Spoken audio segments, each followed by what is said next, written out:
વડોદરામાં ward number 14ના વાડી વિસ્તારમાં દૂષિત પાણીની સમસ્યા છે। વાડી વિસ્તારમાં અલગ અલગ પૂરમાં લોકો ત્રાહિમામ છે। ગંદા દૂષિત પાણીના કારણે લોકોને પારાવાર મુશ્કેલી પડી રહી છે। લોકો પીવા માટે રૂપિયા ખર્ચીને પાણીના જગ મંગાવવા માટે મજબૂર છે। ડ્રેનેજ લાઇનમાં લીકેજના કારણે દૂષિત પાણી આવે છે। અનેકવાર રજૂઆત બાદ પણ નથી આવતો ઉકેલ।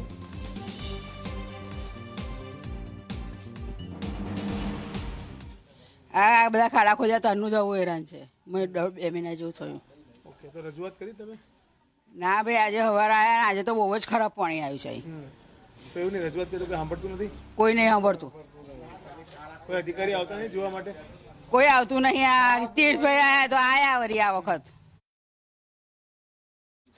ઘરમાંથી નીકળ્યા એવા ખાડા ખોદીને જતા અને જેગડે કરવા આવ્યા ત્યારે ડેરેજ અને પાણીની લાઈન બે મિક્સ થયેલી, તો અંદર સંડાસનું પાણી આવતું હતું।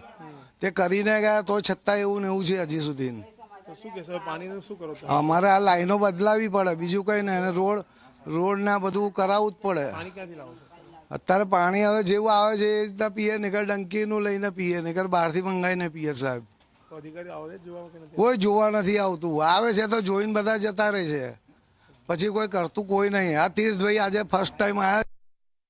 વડોદરા શહેરમાં ઉનાળાના ભર તડકામાં લોકોને દૂષિત પાણી પીવું પડી રહ્યું છે અને આ સમસ્યા છે વોર્ડ નંબર 14ના વાડી વિસ્તારના અનેક ફળિયાઓમાં। અત્યારે અમે મારું ફળિયામાં આવ્યા છે કે જે ગાયકવાડી સમયનું આ ફળિયું છે કે જ્યાં તમે જોઈ શકો છો કે કઈ રીતના ખૂબ જ જૂના મકાનો અહીંયા આવેલા છે અને વર્ષો જૂની ડ્રેનેજ અને પાણીની લાઈન અહીંયાથી પસાર થાય છે અને તેને લઈને વારંવાર બેઉ લાઈન મિક્સ થઈ જવાથી લોકોને દૂષિત પાણીનો સામનો કરવો પડતો હોય છે।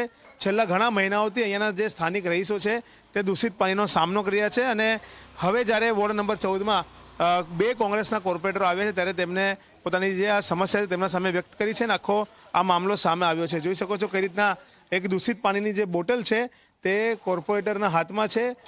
મહિલા તેમને પોતાની આપવીતી કહી રહ્યા છે અને જે રીતના એક મહિલા અહીંયા વાસણ ધોઈ રહ્યા છે, કપડાં ધોઈ રહ્યા છે, તેમને પણ આવા દૂષિત પાણીથી કપડાં વાસણ ધોવા માટે તેઓ મજબૂર છે। શરૂઆતમાં ખૂબ જ ડહોળું અને દૂષિત પાણી આવે છે, બાદમાં થોડીક પાણીની ગુણવત્તા સુધરે છે, પરંતુ ઓછા પ્રેશરથી પાણી આવવાના કારણે લોકોને મુશ્કેલી પડી છે।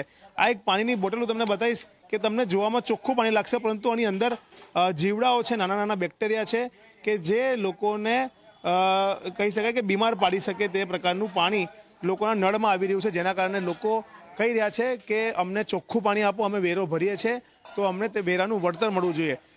કોંગ્રેસના કોર્પોરેટરે ત્યાં સુધી કીધું કે જો અધિકારીઓ હવે સારું પાણી નહીં આપે, ચોખ્ખું પાણી નહીં આપે તો અધિકારીઓની કોલર પકડીને પણ તે લોકોને ચોખ્ખું પાણી અપાવશે। ત્યારે ચોક્કસથી કહી શકાય કે પાણી મુદ્દે હવે જે સ્થાનિક રહીશો અને કોંગ્રેસ કોર્પોરેટરો તંત્રના બિલકુલ કહી શકાય કે પાછળ લાગી ગયા અથવા તો તેમની વિરુદ્ધમાં અથવા તો તેમને આ કામ કરવા માટે એક મહેનત કરતા હોય તે પ્રકારના દ્રશ્યો અહીંયા વાડી વિસ્તારમાં જોવા મળી રહ્યા છે।